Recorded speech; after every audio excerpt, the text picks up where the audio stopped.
Imagine waking up in a cloud, not fog, not mist.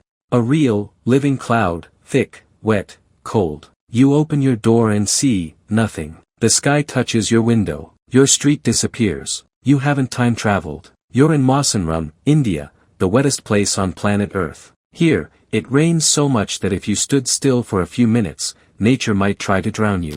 Not figuratively. 37 feet of rain, every single year. But that's just the surface, because behind the waterfalls and broken records, lies a village hiding something even crazier. People who wear umbrella helmets to survive. A place where you cook with wood in a rainforest. And an environment that gets flooded half the year, and dries up the other half. Tourists barely go here. News doesn't cover it. But once you see what's behind the curtain of clouds, you'll realize Mawsynram is more than a weather story. It's a survival manual written in raindrops. Mawsynram is not a city. It's barely a village. Tucked in the northeast hills of India, it sits quietly above the clouds, literally. While most of the world waits for rainy days, here, rain is the norm. Sunlight, a rumor. The clouds never leave. The mist never lifts. And the people, they don't run from the storm. They built lives inside it. This video isn't about rainfall. It's about what unshakable adaptation looks like. Because once you discover how people here survive, you'll stop seeing rain as a nuisance.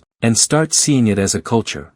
To understand why Mawsynram is so wet, you have to zoom out, way out. Picture this, warm, moisture-packed winds rise from the Bay of Bengal, one of the most humid regions on Earth. These winds are heavy with ocean vapor, rushing inland like a river in the sky. Now here's where it gets wild. As soon as these winds hit Meghalaya, they slam straight into a wall of ancient hills called the Khasi Hills. The clouds have nowhere to go but up. And when air rises quickly, it cools, and dumps all its water. Boom, instant monsoon trap. This exact spot is a perfect storm of geography and wind flow. So perfect, in fact, that scientists call it a topographic rain funnel. That's why Mawsynram receives over 11,800 millimeters of rain a year. That's more than London, New York, and Tokyo combined, times 3. And it's not your average drizzle. It's sideways, all-consuming, multi-day rain that can wash out roads, knock out power, and drown entire hillsides. One year, Mawsynram received over 3 feet of rain in a single day, the kind of event that would shut down entire cities elsewhere. But here, it's Wednesday. What makes it crazier is that Mawsynram isn't a lush tourist hotspot. There's no resort, no world's wettest theme park. It's just a quiet, fog-wrapped village where clouds move faster than people, and visibility sometimes drops to 0 in seconds. Even the locals joke that you don't need a clock here. You just listen to the rain.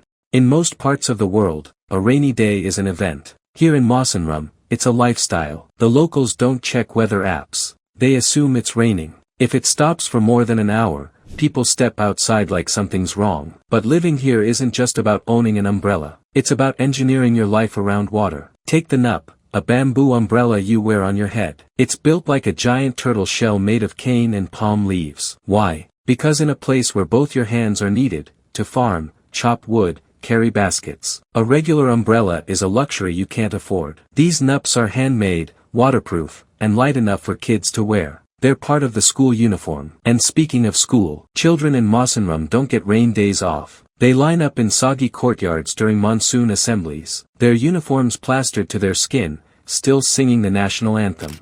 Step into the homes here, and you'll find more adaptations. Wood-fired stoves, still preferred over gas, not just for taste, but because gas deliveries often stop in rain-blocked roads. Raised bamboo storage to keep things from soaking. And cats, lots of them, to fight off rats that sneak in during storms. Streets flood, power flickers, roads vanish, but life keeps moving. People laugh through soaked markets, haggle over vegetables under umbrellas, and carry firewood uphill like it's nothing. And here's the best part. No one complains. Maybe that's the real miracle. Not just surviving 37 feet of rain, but doing it with grace, rhythm, and a bamboo hat.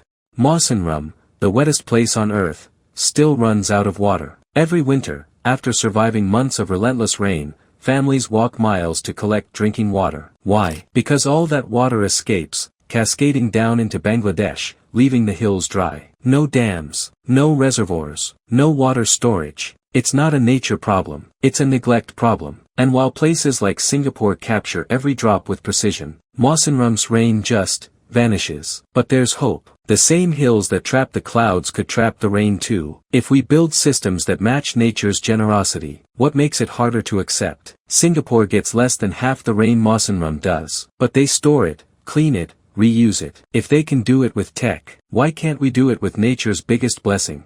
Mawsynram isn't just a village soaked in records. It's a place where people build with bamboo, walk through clouds, and live where even Google Maps gets lost. It's where the sky kisses the hills, and the sound of rainfall isn't noise, it's life. The rain might drench their homes, but it hasn't washed away their spirit. And maybe that's the real story. Not how much it rains, but how people stay rooted in the storm. So the next time you hear thunder in the distance, ask yourself, would you survive the storm, or learn to dance in it?